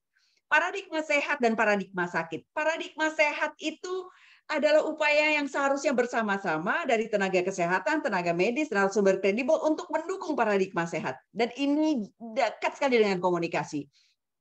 Paradigma sehat mengantarkan orang untuk minimal 6 bulan sekali ke dokter gigi. Riskesdas 2018, 93% gigi anak berlubang. Apa ini artinya? Berarti urusan paradigma sehatnya masih harus gencar dari kita semua. Dan ini adalah masalah komunikasi. Sikat gigi keras lebih mantap. Ini benar enggak gitu? Ternyata itu juga PR dari dokter gigi. Fobia ke dentis, termasuk saya juga ya, deg-degan, ngeri juga kalau ke dokter gigi gitu. Komunikasi adalah jantung dan seni dari kesehatan. Belajar komunikasi, apalagi belajar budaya, itu masih ya nomor sekian deh gitu ya, belum dianggap penting. Padahal ini adalah keterampilan yang kalau masuk ke dalam profesi tersebut harus dikuasai. Jadi ini tidak dibawa beserta kelahiran, tetapi dipelajari. Persepsi yang salah adalah ini alami loh, enggak kok, ini harus dipelajari. Ini di mana aja bisa. Ternyata ini ada konteks khusus. Saya berkomunikasi, padahal diam pun berkomunikasi. Komunikasi itu dasarnya niat, padahal nggak pakai niat pun bisa jadi berkomunikasi. Komunikasi itu ngomong, enggak kok, bukan cuma verbal, tetapi juga non-verbal, banyak sekali gitu ya. Bahkan ada kajian yang mengatakan 93% non-verbal. Makin banyak komunikasi makin efektif, padahal non-verbal maksudnya bukan berarti komunikasi bicara ya, tapi kerap kali interpretasinya bicara saja. Padahal non-verbal itu juga banyak. Mari kita menyeimbangkan tantangan dengan menyeimbangkan tanggapan kita atas tantangan. Perubahan komunikasi dokter pasien itu makin cerdas, makin mengharapkan kemitraan. Pasien lebih punya pengetahuan. Tadi tuh Dokter Syafi sudah bilang udah tahu tuh ya penyakitnya apa, diagnosanya apa malah gitu ya. Dan pasien lebih mengharapkan pilihan dari perawatan berkualitas. Kalau kita lihat dari kesalahan medis itu cukup banyak yang kalau di MKDKI mengatakan sekian persen, bahkan ada yang mengatakan 80%, dan kalau di luar negeri sekian persen ya. Ini adalah kalau kita lihat alat bedah yang digunakan oleh MKDKI untuk menentukan apakah dokter atau dokter gigi itu melakukan kesalahan dalam disiplin itu ada 28. Dari 28 pasal itu begitu ya. Ini dielaborasi cukup banyak isu komunikasi. Jadi 70-80% tuntutan malpraktek itu bisa jadi karena kegagalan komunikasi. Komunikasi menimbulkan kepercayaan dan kepercayaan adalah kunci sukses dari kedokteran yang baik. Karena komunikasi menimbulkan kepercayaan. Dokter bertindak yang terbaik. Jadi to the best interest of the patients. Dan to the best interest of the patient itu adalah benar-benar dilakukan, tetapi juga difahami oleh pasien. Dan malpraktek dapat dicegah. Semakin besar partisipasi pasien, makin tinggi derajat kepuasan. Level stres dari pasien akan berkurang ketika mereka mendapatkan informasi, mereka sadar bahwa itu adalah memadai. Tetapi kita lihat sayangnya FK dan pendidikan kesehatan menganggap komunikasi itu levelnya di sekunder atau tertier.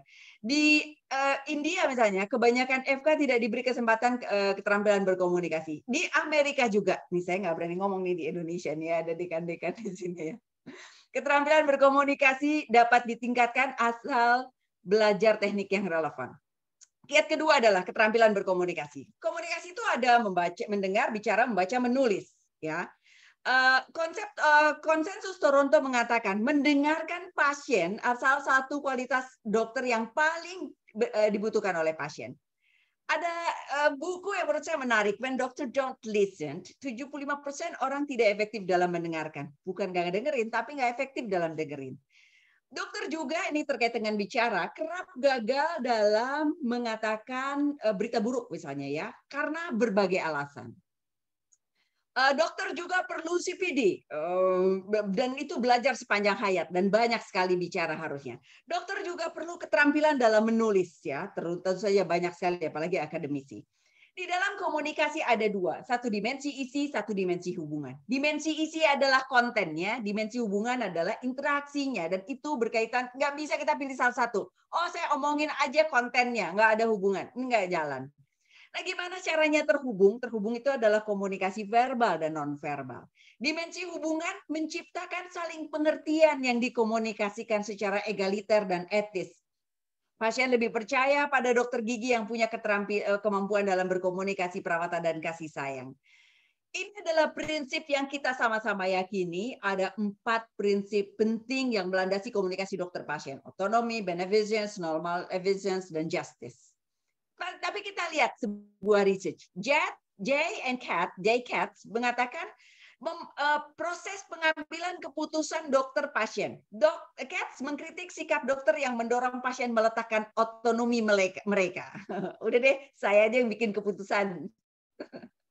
Kiat ketiga adalah menyampaikan dengan bahasa yang mudah difahami.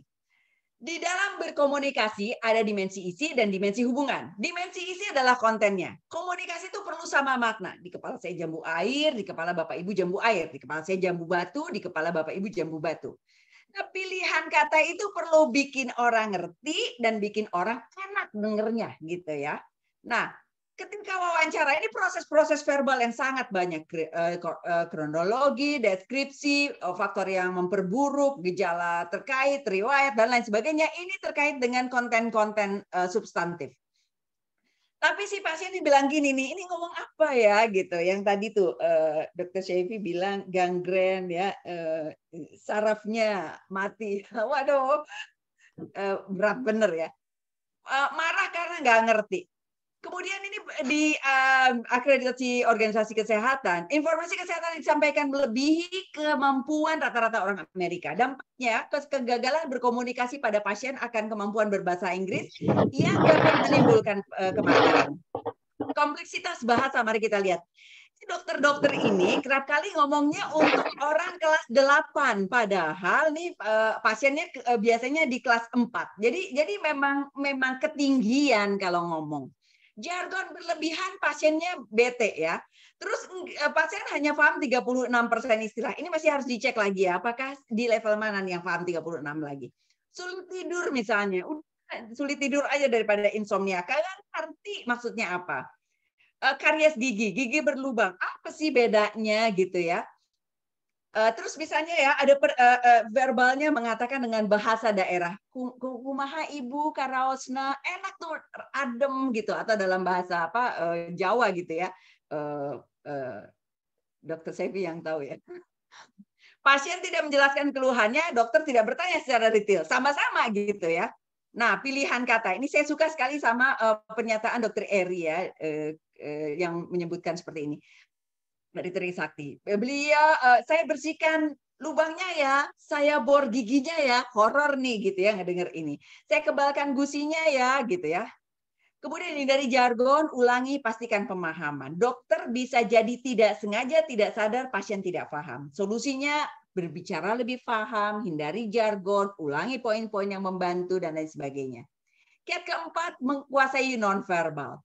Verbal adalah ini, nonverbal adalah ini. Bahkan ini secara ekstrim, meskipun ada beberapa kajian-kajian yang bilang enggak kayak gitu dan lain sebagainya. Tetapi intinya para ahli komunikasi sepakat nonverbal itu lebih banyak daripada verbal. Saya tidak hendak mengatakan ini lebih penting daripada ini.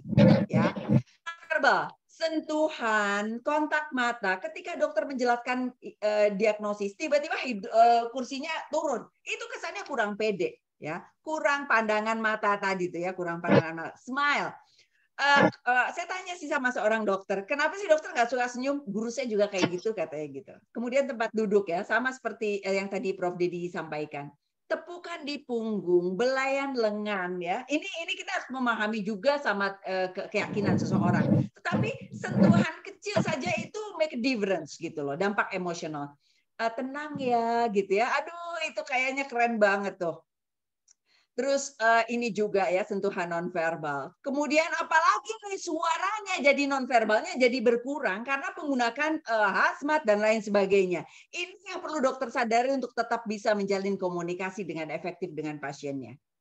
Kiat kelima, mari kita pahami budaya pasien. Kenapa pahami budaya pasien? Karena culture adalah software-nya otak, gitu ya, software-nya pikiran. Jadi penting banget. Budaya yang bikin orang Amerika kayak orang Amerika, orang Indonesia kayak orang Indonesia, orang Jepang kayak orang Jepang. Sementara kalau kita lihat social determinant of health mengatakan bahwa 60-80% ini berpengaruh karena adanya social determinant of health. Tenaga kesehatan dan pasien mengingat peran sosiologisnya beda budaya, jadi mereka itu sebagian besar pertemuan klinis dianggap sebagai interaksi dua budaya yang berbeda. Tadi Prof. Dedi menjelaskan, biomedis, personalistik, ini sistem kesehatan, naturalistik. Biomedis pakai sistemnya, ini nih kali ada yang jalurnya nggak benar misalnya, pakai logika mesin dan lain sebagainya. Sementara ini pakai pendekatan doa dan lain sebagainya atau supranatural. Ini pakai unsur-unsur. Yang mana nih yang lebih baik? Kita nggak bisa mengatakan bahwa salah satu itu yang paling unggul ketika yang lain menganggap tidak demikian. Ini untuk dokter gigi dan lain sebagainya. Sistem kekerabatan, siapa yang memutuskan operasi? Yaitu pasien, tergantung dari apakah dia individualis atau kolektivis. Kemudian orang Madura berbondong-bondong menjenguk yang sakit dan lain sebagainya ya. Menunggu pasien. Masyarakat kolektivis dan individualis beda banget gitu. Kemudian cabut gigi bisa ya tadi ya bikin mata buta, kemudian melempar ke sana, arti mimpi dan lain sebagainya, itu adalah memahami perbedaan budaya. Beberapa rekomendasi mencegah kesalahan antar budaya adalah waspadai nilai-nilai Anda sendiri sehingga tidak memaksakan nilai pada pasien, mempelajari latar belakang budaya pasien, mempelajari perbedaan budaya mana yang mempengaruhi perawatan, tunjukkan pada pasien bahwa kita menghormati, cari tahu apakah ada kesamaan dalam gagasan, dan bangun kesamaan tersebut, terbuka dengan aktivitas budaya yang tidak kita kenal, mengakomodasikan gagasan budaya dalam pelayanan kesehatan tanpa mengurangi kualitas pelayanan, menjelaskan bahwa Anda akan berusaha memberikan pelayanan terbaik, tetapi bukan ahli dalam budaya mereka. Kesimpulannya adalah dokter gigi adalah profesi mulia dan dia mulia karena ada pasien. Dokter adalah obat, alat pengobatan paling kuat adalah dokter itu sendiri. Dokter harus pintar dan baik, high tech and high touch. Tidak hanya medis tapi juga komunikasi, tidak hanya biomedis tapi juga komunikasi. dokter perlu meningkatkan keterampilan berkomunikasi, bahasanya yang mudah difahami, pelajari juga nonverbal, kuasai nonverbal, aplikasikan nonverbal, dan pahami budaya pasien. Terima kasih, semoga bermanfaat sharing hari ini. Terima kasih. Wassalamualaikum warahmatullahi wabarakatuh. Waalaikumsalam warahmatullahi wabarakatuh. Terima kasih sekali untuk Ibu Leila Mona Ghanim. Baik, Bapak Ibu sejawat, setelah paparan dari ketiga pembicara, kita akan masuk ke sesi diskusi. Tapi sebelum masuk ke sesi diskusi, kita akan break sejenak mengikuti video dan paparan pendek dari Bapak Syafruddin Azhar, Senior Editor dan Marketing Communication dari Prenada Media Group. Baik, dipersilahkan kepada Bapak Syafruddin Azhar. Baik, terima kasih Ibu. Ibu MC ya, Ibu Rosa Amalia. Assalamualaikum warahmatullahi wabarakatuh. Salam sejahtera, salam siang untuk kita semua. Minal aidin wal faizin, mohon maaf lahir batin. Kita masih di bulan Syawal, masih update ya. Salam kenal semua. Pertama kami menyampaikan, saya mewakili pimpinan Prenada Media Group, salah satu penerbit mayor di Indonesia. Kami berkedudukan kantor pusat di Jakarta dengan 9 kantor perwakilan di 9 provinsi di Indonesia. Menyampaikan terima kasih kepada panitia yang telah maaf Pak Didin, tidak menghidupkan video ya, kita nggak bisa spotlight. Saya nanti yang share screen. Oh, dihidupkan videonya? Iya, nanti saya sendiri yang menghidupkan. Video profilnya Pak Didin? Jenengan. Iya Bu, belum. Nanti saya menghantar dulu, nanti saya sampaikan. Baik, saya lanjut. Mewakili pimpinan penerbit Prenada Media Group menyampaikan terima kasih kepada panitia telah memberi kesempatan kepada kami untuk ikut berpartisipasi di acara yang luar biasa ini, ikut memberi motivasi dan menyemangati kita semua untuk membaca dan belajar. Apa yang disampaikan oleh Ibu Dr. Mona, kemudian Profesor Dedi tadi, semuanya terangkum dalam buku mereka yang telah kami terbitkan, terutama Bu Leila Mona Ghanim itu kami telah menerbitkan sekitar 6 judul bersama juga dengan Prof. Dedi. Mari kita sama-sama menyaksikan buku beliau. Dan untuk teman-teman dokter dan para akademisi semua di acara ini, jika ingin mendalami apa yang telah disampaikan oleh narasumber kita, terutama Bu Dr. Mona dan Prof. Dedi, semua ada dalam buku yang pernah kami terbitkan, terutama komunikasi kesehatan dan PR. Mari kita saksikan.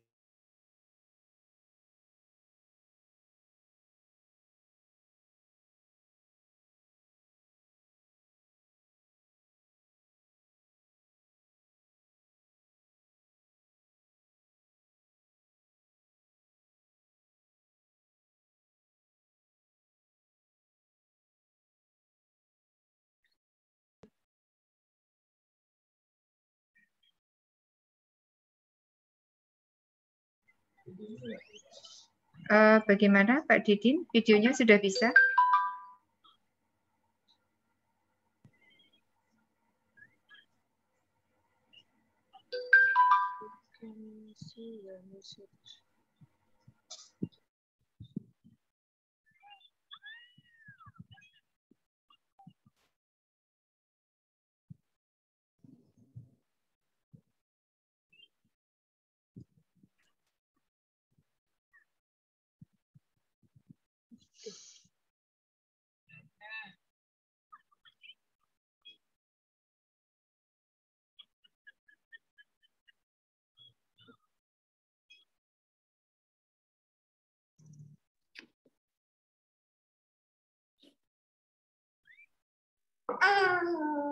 Oke, baik. Untuk seksi acara mungkin bisa kita lanjut ke diskusi dulu ya sambil kita menunggu video dari Pak Syafruddin. Boleh, Dek. Lanjut Ya. dulu mungkin ya. Ya, baik. Bapak Ibu, mohon maaf ada kesulitan teknis dari Bapak Syafruddin. Baik, selanjutnya adalah acara diskusi dengan ketiga pembicara, diskusi panel. pada acara diskusi dan tanya jawab ini akan dipandu dan yang akan menjadi host adalah Ibu Dr. Leila Mona Ghanim. Kepada Ibu Dr. Leila Mona Ghanim dipersilahkan untuk memandu acara tanya jawab bersama dengan Bapak Ibu sejawat sekalian. Baik, Bapak Ibu sejawat juga dipersilahkan, diperkenankan untuk mengajukan pertanyaan via chat ataupun juga bertanya langsung kepada Bapak Ibu pembicara. Dipersilahkan, Ibu Leila. Terima kasih Dr. Rosa, Bapak Ibu semua, welcome. Saya dapat kehormatan ini memoderatorin. Nggak ada yang tanya ya, chat kan? Mohon berkenan para peserta untuk memute ininya ya, videonya ya, voice-nya ya, mic-nya. Silakan jika ada pertanyaan. Kita semua tadi sudah mendengarkan dari Prof. Dedi, Dr. Saifi, dan sekarang dan juga saya. Sekarang kita ada sesi tanya jawab. Adakah pertanyaan Dr. Rina? Adakah pertanyaan yang ingin disampaikan Dr. Rina yang tadi sudah ada dari chat? Mohon sharingnya. Ini ada Dr. Yuli Wulandari yang raise hand. Dipersilahkan Dr. Yuli. Oh ya, boleh. Dr. Yuli, silakan Dr. Yuli. Mohon singkat dan straight to the point kepada pada narasumber. Silakan Dr. Yuli. Silakan Dr. Yuli.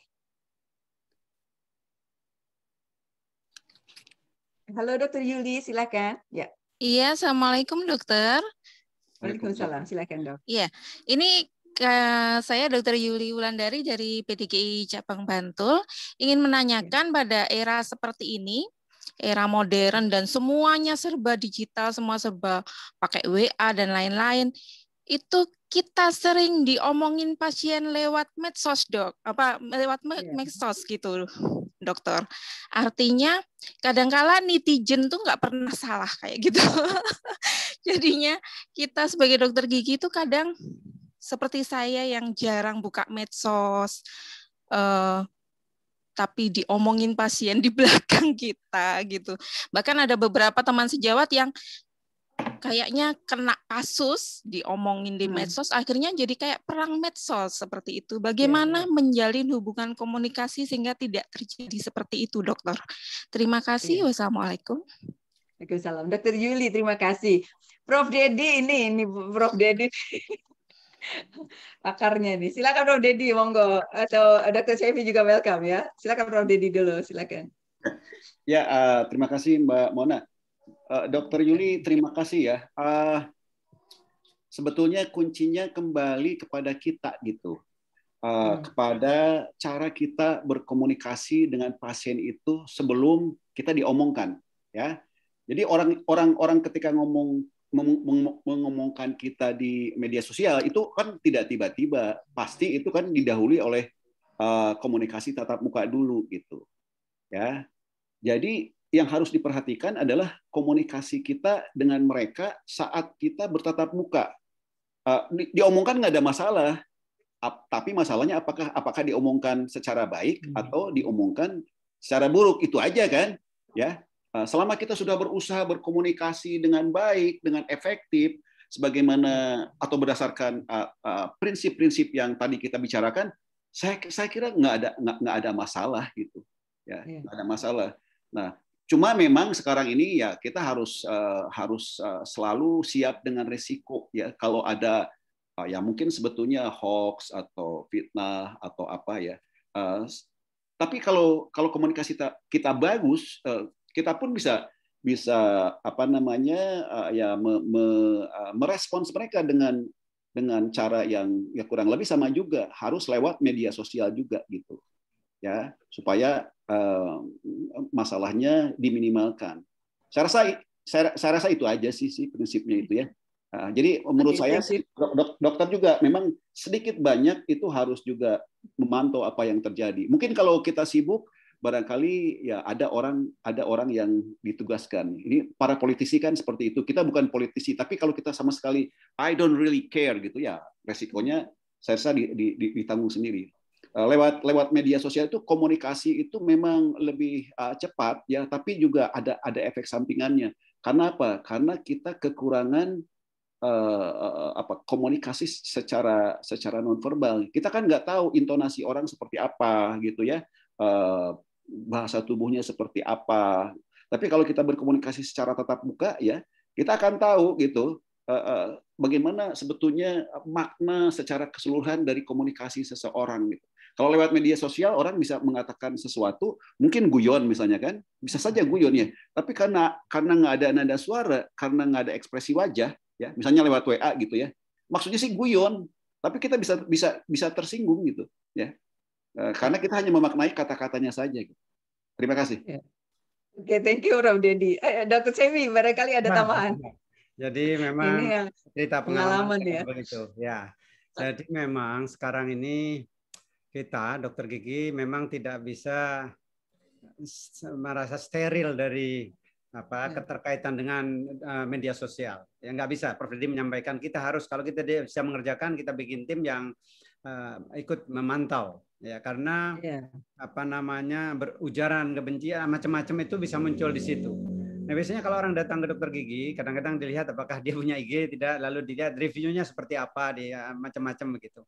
Itu akan ketahuan kan kalau kita melihat ya, cari rumah makan reviewnya gimana, reviewnya berapa bintangnya dan sebagainya. Ini harus dilihat ya. Dan memang kadang-kala ada pasien yang betul kata Prof. Dedi, memang kuncinya ketika kita bertemu secara fisik, ya itu adalah kunci. Tetapi kadang-kadang ada pasien yang ya, kita mengalami itu pasien yang secara fisik seolah-olah tidak ada masalah. Kalau dengan saya nggak ada masalah, tapi ketika di klinik itu ada tim lain gitu, lalu dia curhat ke tim lain macam-macam gitu. Tapi kemudian curhat lewat media sosial. Nah di kita biasanya Dr. Lela dan Prof. Dedi itu punya tim yang secara ketat mengikuti dinamika di dalam media sosial. Ini tidak bisa tidak, harus seperti para politik diikuti. Lalu kemudian langkah yang dilakukan tentu kalau ada komplain, ada review yang tidak bagus begitu, itu di follow up, ya, di follow up, dihubungi langsung. Itu harus dilakukan. Kalau tidak ini akan menjadi liar dan menjadi buruk bagi tempat kita, bagi klinik kita. Jadi poinnya adalah memang hari-hari ini dan ke depan ya komunikasi lewat atau literasi digital itu harus juga dimiliki oleh kita semua. Kalau tidak akan susah, kita tidak bisa memantau bagaimana dinamika lalu lintas percakapan ujaran di media sosial terkait dengan kita, komplain kita. Karena pasien kadang-kadang tidak komplain ke dokternya, komplain di media sosial. Ini yang juga harus dijaga. Saya kira itu. Ya kalau kita ya follow up dok. Jadi ya itu hak pasien untuk komplain. Tetapi kadang-kadang di follow up lewat diberi klarifikasi lewat media sosial juga, kalau kita kontak teleponnya ada masalah apa begitu. Jadi jangan kemudian dihindari. Jangan kemudian tidak direspon, itu makin marah pasien itu. Makin marah dan makin menjadi-jadi dan seolah-olah apa yang dikatakan pasien itu benar. Padahal belum tentu benar. Ini persoalannya kadang-kadang mispersepsi. Ada persoalan komunikasi yang nggak lancar. Begitu. Terima kasih Dr. Seifi. Memang dokter gigi itu sekarang go social ya, dan ini challenge yang cukup besar ya. Sebaiknya jangan juga berargumen di sosial media karena ini berbahaya gitu ya. Kemudian juga jangan beri diagnosa di sana. Mungkin kasih pelajaran-pelajaran saja bagus itu. Silakan selanjutnya. Berikutnya silakan Dokter Karina. Dokter Indri dulu. Dokter Indri dulu. Silakan. Silakan Dokter Indri. Dokter Indri langsung ya dokter. Di unmute dok. Ya maaf. Oh ya maaf. Ya. Assalamualaikum, selamat siang semuanya. Nah ini saya kan dokter gigi yang juga pasti akan menjadi seorang pasien bagi dokter gigi lain gitu. Nah tapi ternyata memang tidak semua dokter gigi itu punya keterampilan komunikasi. Jadi saya juga sebagai dokter gigi yang juga seorang pasien juga pasti akan untuk memilih-milih dokter gigi mana yang menurut saya komunikatif gitu. Jadi bagaimana caranya juga dok kalau misalnya kita punya pasien itu yang dia tuh susah berkomunikasi atau mungkin dia tipe introvert gitu. Terus yang kedua yang ingin saya tanyakan, bagaimana cara kita menjalin kembali hubungan dengan pasien yang terlanjur kecewa dengan pelayanan kita sebelumnya gitu. Pelayanan kita. Terima kasih dok. Assalamualaikum. Ya baik, terima kasih Dr. Indri. Silakan Dr. Syafi atau Prof. Dedi. Dr. Syafi mungkin barangkali terlebih dahulu.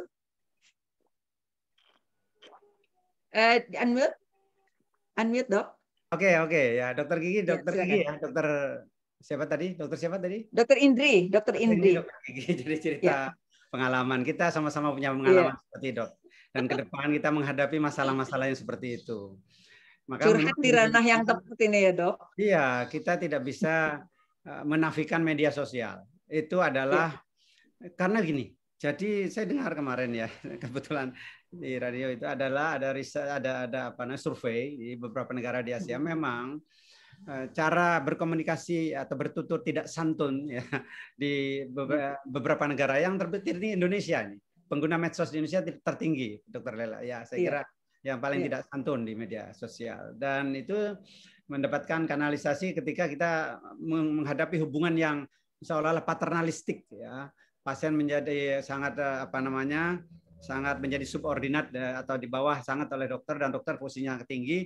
Itu jangan hati-hati. Kadang-kadang mereka diam dan iya saja, tidak menunjukkan ekspresi kekecewaannya, bahkan meskipun ini penting, komunikasi nonverbal itu kira-kira ekspresinya meskipun tidak disampaikan secara verbal, ini ada kekecewaan ya, ketidakpuasan itu terus dikomunikasikan ketika sedang bertemu. Kalau tidak, dia akan salurkan di media sosial. Nah, kalau itu terjadi seperti yang saya sampaikan tadi, tidak bisa dianggap sepi. Itu berbahaya menurut saya. Itu harus direspons. Harus kita datang ke pasien itu, komunikasikan.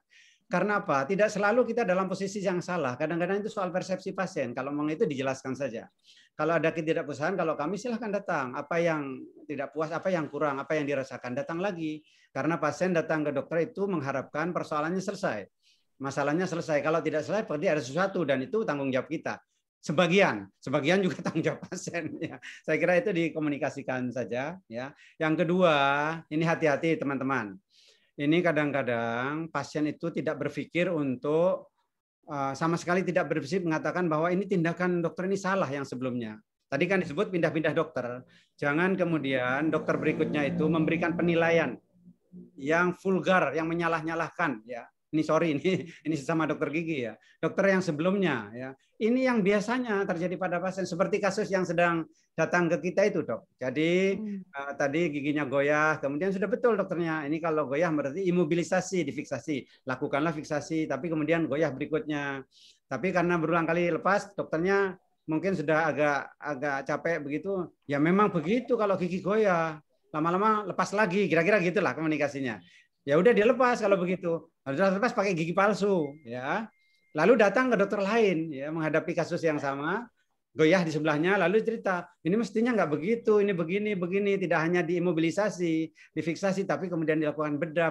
Lah, dokter saya dulu kok tidak begitu. Nah, ini kadang-kadang seperti ini, Bapak sekalian. Jadi mohon, ini dokter Lela, jadi ini kadang-kadang di antara kita jangan sampai karena kompetisi, karena macam-macam, lalu kemudian ya tadi itu menyalah-nyalahkan atau kalaupun ada sesuatu lakukan dengan format yang betul sehingga pasien tidak kemudian merasa ini salah yang tindakan yang dulu. Carikan solusi kalau begitu. Ini begini, kita bantu solusinya. Dokter Agus sudah benar tapi sampai tahap ini. Saya kira gitu, Dok. Jadi intinya memang kalau ada keluhan baik secara langsung maupun lewat medsos itu harus direspons ya, direspons. Gantung keluhannya, derajat keluhannya seperti apa. Oke, terima kasih. Prof. Dedi, barangkali juga bisa kasih komen ya. Kalau pasiennya kurang introvert itu gimana caranya ngilik-ngiliknya gitu ya, Prof. Dedi, monggo. Ya, banyak kasus menarik. Terima kasih Dr. Gigi Indri ya. Dr. Gigi Indri harus memastikan dulu ya, apakah orangnya introvert. Gimana sampai kita tahu dia introvert gitu ya? Dia introvert kalau kita sebenarnya sudah mungkin sudah berkali-kali berkomunikasi. Atau jangan-jangan sebenarnya nggak introvert karena stres. Misalnya dia merasa ada jarak ya, ada jarak sosial antara pasien dengan dokter sehingga membuat dia itu menjadi introvert tapi secara situasional gitu ya. Karena penelitian memang menunjukkan ya pasien itu tidak bisa berbicara setara apalagi dominan nggak bisa. Jadi ini harus dicoba diidentifikasi ya, apakah dia introvert atau dia merasa tegang. Nah, saya berusaha untuk menjelaskan ini. Kalau dia introvert, ya ada orang-orang yang mungkin bisa menjadi lebih leluasa berbicara itu secara tidak langsung ya. Penelitian menunjukkan bahwa orang-orang yang introvert ketika berkomunikasi tatap muka, dia ternyata bisa lebih leluasa kalau berkomunikasi misalnya seperti kita lewat Zoom seperti atau video call dan lain sebagainya. Itu salah satu cara. Nah, kalau misalnya dia tegang, ya dia nggak introvert, karena introvert itu nggak bisa diubah sebenarnya. Tapi kalau tegang bisa diubah, stres gitu ya, itu bisa diubah beberapa cara. Pertama misalnya gunakan bahasa daerah. Ya, kalau saya nggak tahu Dr. Gigi Indri apakah orang Jawa atau orang mana, tapi di penelitian kami di sini menemukan bahwa dokter-dokter yang dianggap favorit, ini dokter-dokter ahli kandungan ya di Bandung, ya itu dokter-dokter yang sering menggunakan bahasa Sunda gitu. Tadi saya kira dicontohkan dengan bagus oleh Dr. Leila Mona. Ibu teh kemana wae? Mitos lami tetepang. Ibu tuh kemana aja sih? Itu sampai ada ucapan, aduh belum apa-apa ya. Itu sudah merasa sembuh. Seorang ibu mengatakan, apalagi kalau dokternya ganteng gitu ya, udah ganteng, ramah. Ibu teh kemana aja? Rasa sembuh pada saat itu. Ini tentu metafor ya, tapi saya kira di situ mungkin ada sedikit efek placebo-nya gitu ya. Terus apa lagi? Cara duduk. Nah, tadi sudah saya jelaskan. Ya, cara duduk itu kalau kita berhadapan, orang Indonesia itu ya, itu nggak suka duduk berhadapan. Tidak ada meja pun nggak suka, apalagi ada meja. Saya pernah dalam sebuah pelatihan gitu ya terhadap dokter-dokter spesialis di Rumah Sakit Hasan Sadikin, saya pernah tanya, dokter tuh kenapa sih kalau berhadapan dengan pasien itu ya tipikalnya itu ya berhadapan dan ada meja? Ada nggak yang bisa menjelaskan? Nggak ada yang bisa menjelaskan. Ya dari dahulu juga ada begitu katanya. Kan gitu aja, dari dahulu juga begitu. Padahal penelitian menunjukkan untuk orang Asia umumnya, kalau kita itu duduk siku-siku ya, atau bahkan mungkin berdampingan begitu, itu lebih enak. Ya. Bahkan ada sebuah rumah sakit di Kucing yang melukiskan bagaimana dokter itu ketika menerima pasien itu tidak selalu di ruang klinik yang formal gitu. Tergantung memang kepada jenis penyakitnya. Bisa nggak pola pikir itu diubah? Coba di tempat lain. Misalnya ya kalau pasien itu memang pasien yang sehat cuma konsultasi, kenapa sih tidak di kafetaria? Kenapa tidak? Ini pasti kan ini perubahan mindset kan. Saya tidak mengatakan harus seperti itu, tapi bagaimana perubahan lokasi itu bisa membuat pasien itu lebih tenang. Sama seperti sering saya contohkan dalam komunikasi, misalnya kalau kita diterima oleh rektor, ya pas di depan dia ada mejanya itu, waduh, udah lebar, kursi dia juga bagus, kita tuh jadi kayak rendah banget gitu. Tapi kalau kita diterima itu di sofa, ya duduk bersiku-siku, kita lebih rileks, apalagi kalau dalam bahasa daerah. Busana juga. Saya tidak mengatakan seperti apa ya, tapi saya ke dokter ada dokter yang tidak mengenakan blazer putih, mengenakan batik aja gitu. Saya tahu meskipun ada pasien yang mengatakan wah kalau dia tidak mengenakan baju putih kayaknya sepertinya kurang kredibel. Ya tergantung juga gitu. Kurang kredibel tapi ditakuti, pilih mana gitu. Ya saya kira kan ini masalah pilihan aja. Ya.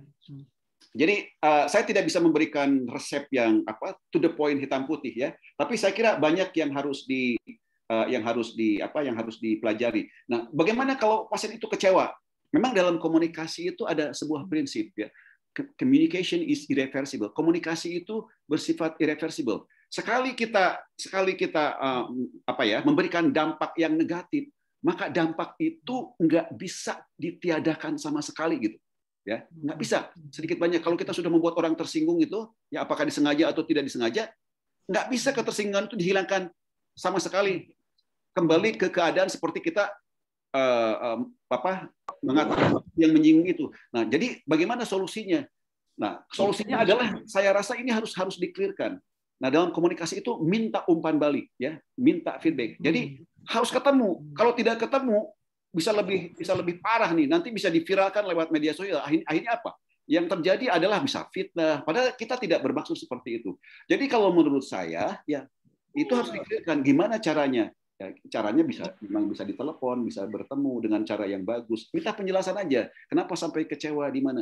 Dan kalau kemudian kita ternyata, mohon maaf ya, kalau ternyata memang ternyata sebagian dari problem yang jadi itu karena kealpaan kita, saya kira kita tidak harus merasa rendah untuk memohon maaf begitu ya, untuk memohon maaf ya.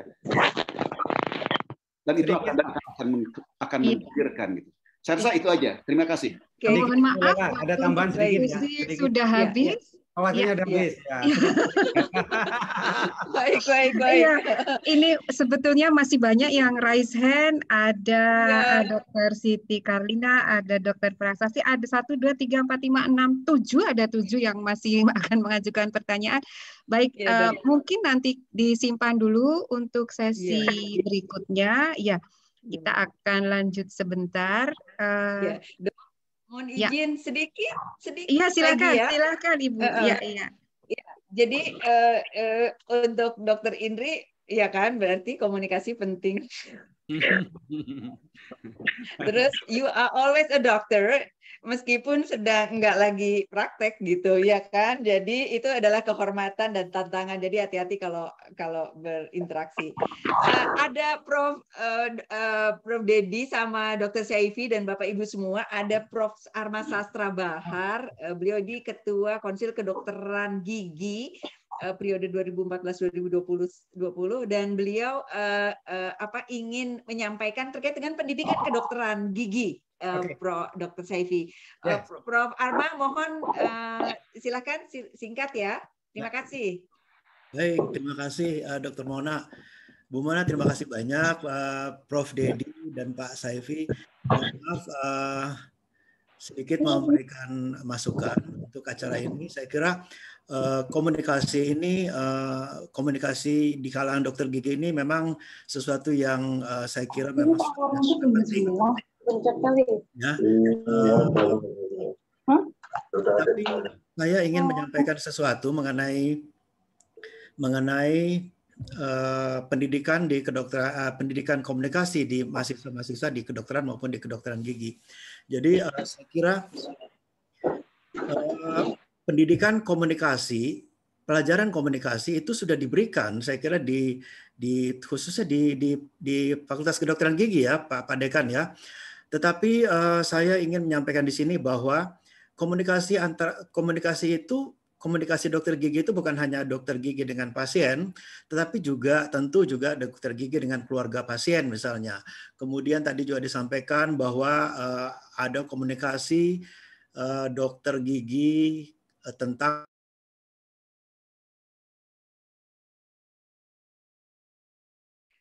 mungkin mute Prof. Arma. Ya. Mohon dibuka lagi, Prof. Baik, kemampuan komunikasi itu sangat penting. Tetapi juga perlu diingat di sini bahwa komunikasi itu tidak hanya antara dokter dengan pasien, tetapi juga dokter dengan keluarga pasien, kemudian juga dokter dengan tenaga kesehatan yang lain. Dan ini perlu diingat bahwa kita sebagai seorang dokter gigi dalam melakukan praktek sebagai dokter gigi itu tidak terlepas dari hubungan kita dengan tenaga kesehatan lain, misalnya dengan perawat, kemudian dengan tenaga-tenaga farmasi. Ya, ini sering terjadi salah komunikasi antara dokter dengan tenaga komunikasi, misalnya dengan menulis resep, itu kan suatu proses.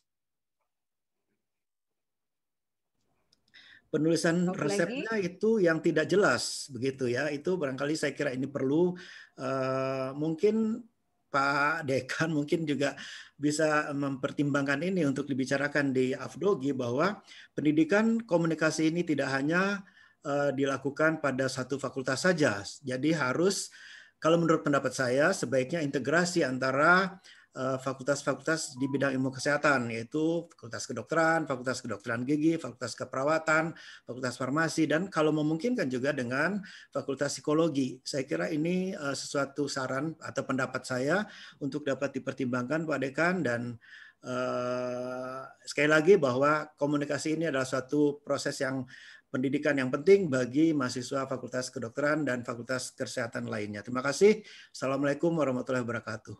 Waalaikumsalam. Waalaikumsalam warahmatullahi wabarakatuh. Ya. Terima kasih. Jadi sudah saya serahkan kembali kepada MC, Ibu MC, Dr. Rosa, dan dekannya nggak cuma satu, tadi ada dekan dari Unhas juga, FKG Unhas, dan beberapa teman lain. Dan juga untuk Mas Butet sama Dr. Erwin, terima kasih sekali. Bapak Ibu, Prof. Dedi, Prof. Dr. Saifi, Bapak Ibu semua, terima kasih. Wassalamualaikum warahmatullahi wabarakatuh.